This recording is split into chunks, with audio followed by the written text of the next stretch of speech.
Hi boys and girls, I am here to read our next chapter in our chapter book, The Miraculous Journey of Edward Tulane, and we are on chapter 4.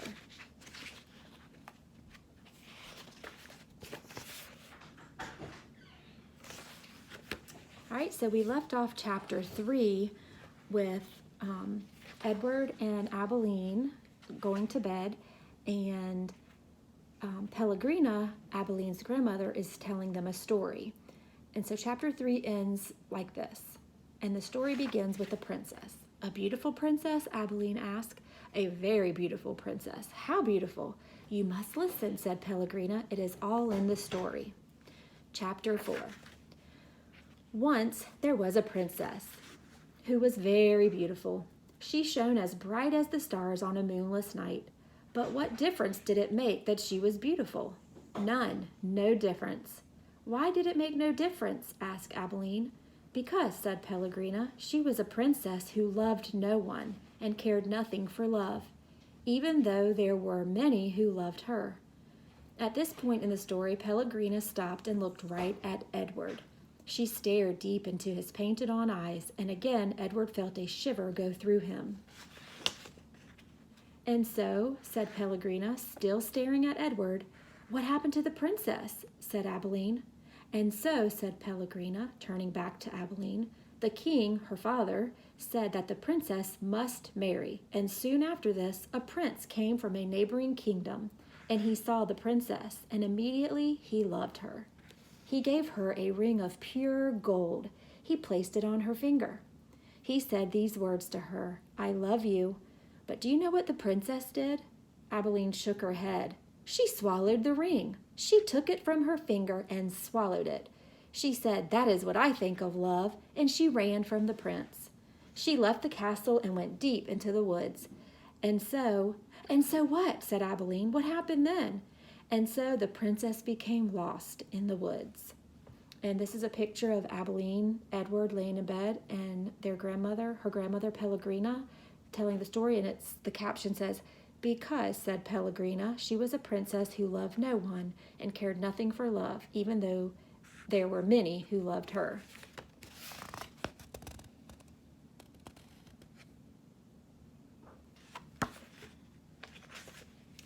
She wandered for many days. Finally, she came to a little hut, and she knocked on the door. She said, let me in, I am cold. There was no answer. She knocked again. She said, let me in, I am hungry.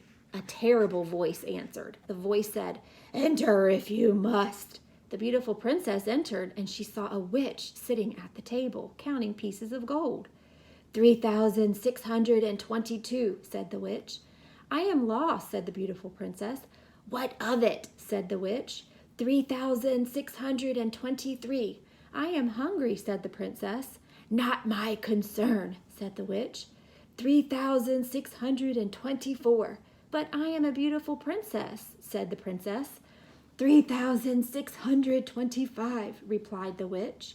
My father, said the princess, is a powerful king. You must help me or there will be consequences. Consequences? Said the witch. She looked up from her gold. She stared at the princess. You dare talk to me of consequences? Very well, then, we will speak of consequences. Tell me the name of the one you love. Love, said the princess. She stamped her foot. Why must everyone always speak of love? Whom do you love? Said the witch. You must tell me the name. I love no one, said the princess proudly. You disappoint me, said the witch. She raised her hand and said one word, Farthfiggery, and the beautiful princess was changed into a warthog. What have you done to me? Squealed the princess. Talk to me about consequences now, will you? Said the witch, and she went back to counting her pieces of gold. 3,626, said the witch, as the warthog princess ran from the hut and out again into the forest.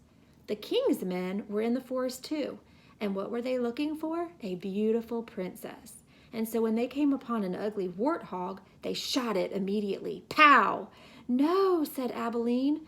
Yes, said Pellegrina. The men took the warthog back to the castle, and the cook split open its belly, and inside it she found a ring of pure gold.